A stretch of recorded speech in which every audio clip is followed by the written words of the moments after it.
नमस्कार। चुनावी माहौल में दिन पर दिन देश की राजनीति गर्माती जा रही है। इस बार की चुनावी लड़ाई तमाम राजनीतिक दलों के लिए देखिए किसी अग्नि परीक्षा से कम नहीं है। 403 सीटों के चक्रव्यूह को भेदने के लिए क्या भाजपा, क्या समाजवादी और क्या कांग्रेस, हर किसी ने एड़ी चोटी का जोर लगा रखा है।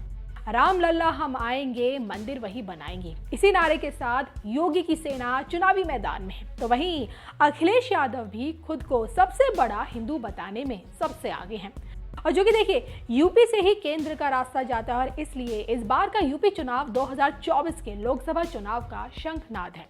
आर पार की इस चुनावी लड़ाई में व्यक्तिगत हमले हो रहे हैं, वोटों के लिए ध्रुवीकरण का भी खेल हो रहा है, तो वहीं रोजाना सियासी समीकरण बिठाए जा रहे हैं। अब यूपी के महासंग्राम में जहां हिजाब से लेकर जिन्ना की एंट्री हो चुकी है, तो वहीं अब गजवाए हिंद पर चुनावी लड़ाई लड़ी जा रही है। जी हाँ, भारत से हिंदू धर्म का अस्तित्व मिटाने का ख्वाब देख रहे लोगों को मुख्यमंत्री योगी आदित्यनाथ ने खुली धमकी दी है। दूसरे चरण के मतदान के बीच सीएम योगी आदित्यनाथ ने बकायदा ट्वीट कर गजवाए हिंद का सपना देखने वाले लोगों को चेतावनी दी है। उन्होंने ट्वीट कर ये कहा है, नया भारत संविधान के अनुरूप चलेगा, शरीयत के अनुरूप नहीं। मैं स्पष्टता से कह सकता हूं कि गजवाए हिंद का सपना कयामत के दिन तक साकार नहीं होगा। वैसे तो देखिए कयामत और गजवाए हिंद की बात करने वाले सीएम योगी यही नहीं रुके। उन्होंने एक टीवी चैनल को दिए इंटरव्यू में भी इस मुद्दे को उठाया और ये भी कहा, नए भारत में विकास सबका होगा, लेकिन तुष्टीकरण किसी का नहीं। सरकार सबका साथ सबका विकास की भावना के साथ कार्य कर रही है।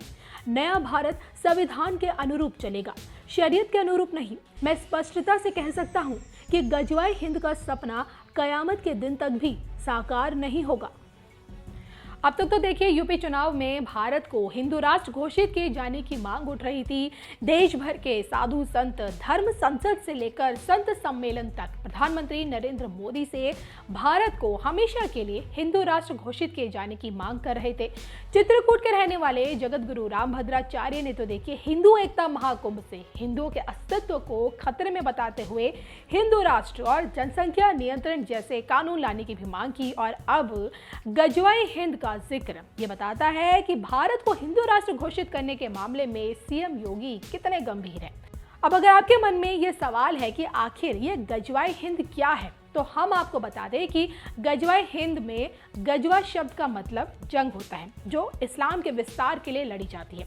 गजवाए हिंद के मायने ऐसी जंग से हैं जिसके जरिए भारतीय उपमहाद्वीप के लोगों को इस्लाम में शामिल किया जा सके। अब जानकारी बताते हैं कि जब इस्लाम को भारतवर्ष में विस्तार देने की कोशिश हुई थी, तब पहली बार इस शब्द का इस्तेमाल हुआ था।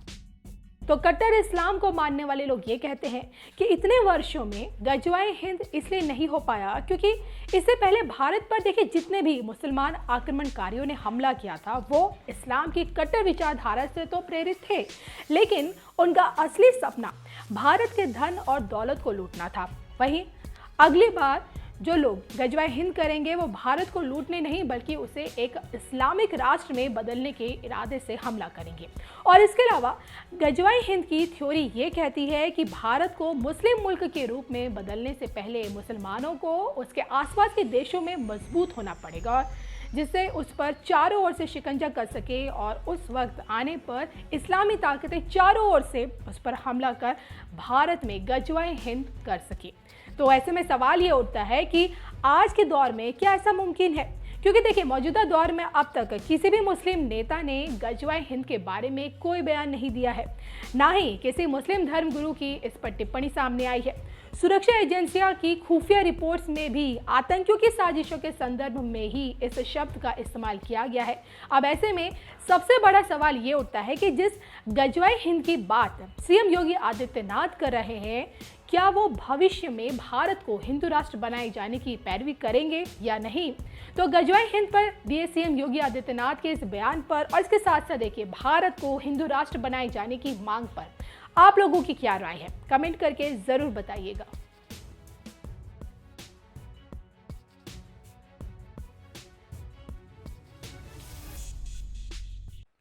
अयोध्या में भगवान राम के भव्य मंदिर के निर्माण का कार्य, आज तो भगवान राम का भव्य मंदिर का निर्माण हो रहा है। आज मैं पूछ रहा था आज मैं देख रहा था, आज बबुआ बोल रहे थे कि अगर हमारी सरकार होती तो हमारी सरकार भी भव्य राम मंदिर बनाती। अरे मैंने कहा कब्रिस्तान बनाने से फुर्सत होती तो राम मंदिर के बारे में सोचते। जब उनकी सरकार थी, याद करिए, राम भक्तों पर गोलियां चलाने वाले लोग आज कहते हैं कि अगर हम भी सत्ता में होते तो हम भी राम मंदिर का बना देते। ये बदलाव है, ये आपकी ताकत है भाइयों बहनों, आपकी ताकत है। ये आपके वोट बैंक की ताकत इनको नाक रगड़ने के लिए मजबूर कर रही है। और जिस दिन आप चाहेंगे, ये लोग नाक रगड़ करके आपके पास आएंगे कि 1990 के लिए माफी मांगते हैं, इनको कहना पड़ेगा। समाजवादी पार्टी को देश की जनता से माफी मांगनी चाहिए अपने कृत्यों के लिए।